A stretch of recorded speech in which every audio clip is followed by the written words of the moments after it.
under new business. Action item, consider resolution approving disbursement of American Relief Plan Act of 2021 funds. Yeah, so this is a resolution, we need to respond to the state on the ARPA money that's basically coming down from the federal government, went to the state government. Our portion is actually $3.1 million.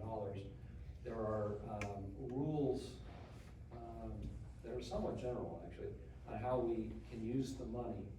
But we have to notify the state that we're wanting to take the funds, and let them know in the next, actually, by tomorrow, we can send them an email and say we plan on taking. So it's our recommendation that we do so. If those funds are not taken in the state, basically they will be divvied up among the other entities. Generally, those funds, there are 3 different categories as far as capital items that the money can be used for. It can be used for sewer, water, and broadband. And then there's some like subcategories that you have to tie in with COVID. For example, there could be premium pay given to the emergency workers, and it can be retroactive back.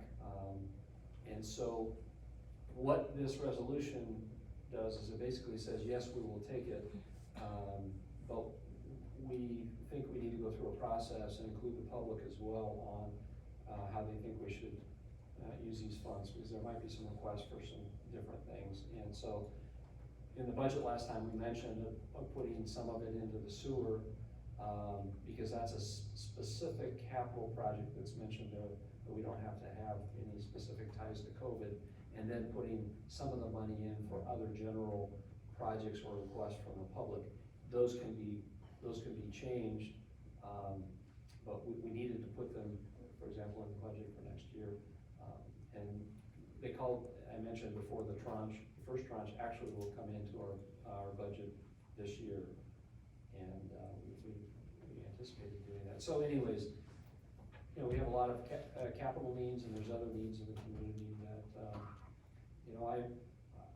I realize, the debate, the federal government basically is borrowing this money and they're sending it out, and I think we wonder how we're going to pay for this, but I think we'd also do a disservice to our citizens if we didn't also take this amount that is going to be spent anyways and would be spent in other communities. So I don't know if you have any questions.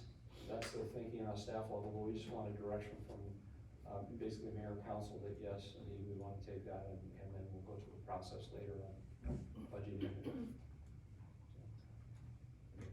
Do you have any questions, Sherry? Nick? Can I just make a statement? Okay. I don't think there's any question that we could use the money. We run lean here for so long, and everybody, I think, has noticed that the roads are a big problem here because we haven't had the extra money. And of course, this is a one-time thing, so if you use it for law enforcement, you won't be able to replace it in the future. So this is for hard costs, not labor or anything like that, right?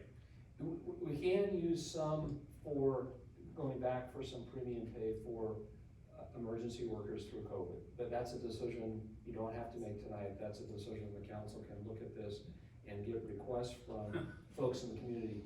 Primarily in the information that I've received, the capital items are sewer, water, and broadband. And we don't do water, we have sewer, and so we can use it for some sewer. Broadband, we've got multiple companies in the city, and I haven't heard that we have a major issue with broadband in our community at this point. And so, but if there were, we could hear from the public. What about roads? So roads is a subcategory. It's not listed specifically as a capital area that we can use the money for. It's in a subcategory that says if you use it for anything else, including roads, you have to have some kind of COVID effect tie-in. And could we come up with something? We can make some arguments Well, my own self, I'm nervous about free handouts from anybody and what that's gonna be, and I don't know how to react to this actually, because I think there ain't no free ride. But shall we sign on to it and follow it and see where it leads us? That's our recommendation, from the staff, is that we do, particularly our community, we have a lot of capital needs and a lot of needs. Yeah. We ought to Okay, thank you. take this portion. And like I said, we'll come back before we spend any, we'll get direction from the mayor and council on how you want to spend this. So the resolution tonight is to accept the money? Correct. Yeah, okay. So do we have a motion to approve a resolution for disbursement of the American Relief Plan Act of 2021 funds? So, Second. We have a motion second. Further discussion? Roll call please, Abby. Council President Satterfield? Yes. Councilmember Delang? Yes. Councilmember Pambaker? yes. Okay, item C, approval of prosecution services agreement with the city of Post Falls. Want me to take that? Caitlin can also, I made a copy just to hit a couple of the key items. Currently, we have a contract with the county for $55,000 annually to conduct prosecution services. It's basically our misdemeanors, and code sections when there's violations, they do our prosecution services. And the county is very busy, particularly in the prosecution side. They're busy on the law enforcement side. But with how things are going, I've wanted to have better record keeping and accountability for what we're doing, and that's been difficult to achieve. And so Post Falls, and actually Coeur d'Alene offered as well, they have space basically with their legal teams that they can do our prosecution services. And so I've talked with the county already and talked with them about starting this in October 1, moving over to Post Falls. The amount in the contract this year is a little bit less, it's $50,000, basically with an evaluation after the first year to see how many cases they're handling, and we can adjust that. Also, it talks about having a monthly report and accounting for the cases and hearings, and then having the prosecutors available by telephone for the officers. Say they're in the field and they have a question on a citation or something that they're giving, they will have the ability to call into the prosecutor and say, okay, I got this going, what do you need? And so just maybe some better communication. And so that's the purpose of this, and we'd like to start it in 2018. And Caitlin had talked with Warren at Post Falls. Do you want to mention anything else with this? And the concerns I had in discussing with Warren would be, would there be any issue since the county handles all of our law enforcement, right? So when Post Falls handles their own prosecution on their code side, they also have their own police department. And he didn't anticipate any, but they also handle Rathroom's prosecution, and Rathroom has their own police department as well. So he anticipated that would be a fine and a seamless transition. There are some items in the agreement that are action items for the city. If we got a records request regarding a criminal matter, that would need to just be sent right away to Post Falls, obviously, but that's something Abby and I can work on. We wouldn't be the custodian of those records anyway, so it would go to Post Falls. Otherwise, hopefully, I think it's a good thing for the city, especially on code enforcement side. We've had an uptick in code enforcement cases in the last year and a half, and so just being more engaged with the prosecutor, able to be more engaged with the prosecutor on that will be a good thing for the city. We've had multiple where we have had to we've had the sheriff's deputies issue criminal citations on code enforcement.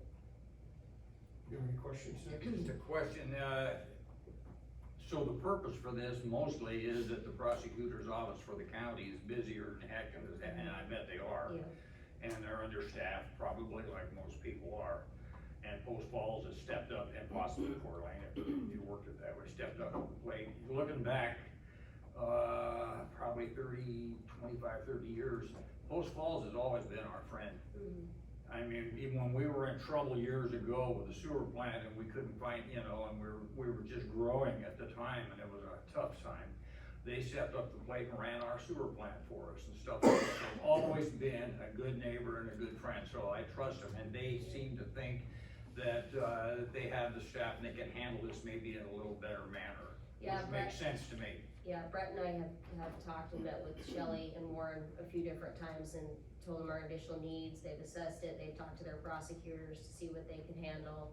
They don't anticipate, they don't anticipate any problems. They, on their own, anticipate adding I think it'd be a fourth or fifth criminal attorney in the next year, just with their own, rate, but this is something they could handle for sure. They actually, Coeur d'Alene's one of their lead prosecutors, Eileen McGovern, just went over to Post Falls, so.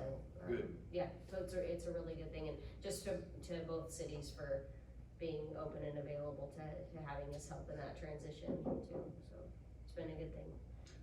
For me, a big issue is just accountability and, record keeping and making sure we know, here's our cases, this is what we're paying for. Having good communication for our officers to be able to deal with them, so that's the purpose. And this is just the misdemeanor infraction level cases. Felonies are obviously still prosecuted through, everybody's felonies are prosecuted through the county, so. Any questions, Sherry? Just clarification from Brett. By doing this, it'll be a win-win. We'll actually be saving money in the long run, correct? Yeah, by being able to get this information, we're gonna be able to know what we're paying for and getting and have better communication as well. This contract amount is less. Depending on, my guess is we're actually not using as much as we need to, it's gonna be less. And so after the first year we're gonna assess, I think the contract, I'm hoping will be even less than what we have here. So yes. Okay, thank you. And with that said, Mr. President, I would make a motion to approve this. Okay. We have a motion and a second. Further comment? Okay, roll call please, Abby. Council President Satterfield. Yes. Councilmember Van Baker. Yes. Councilmember Deleng. Yes. Okay, item D,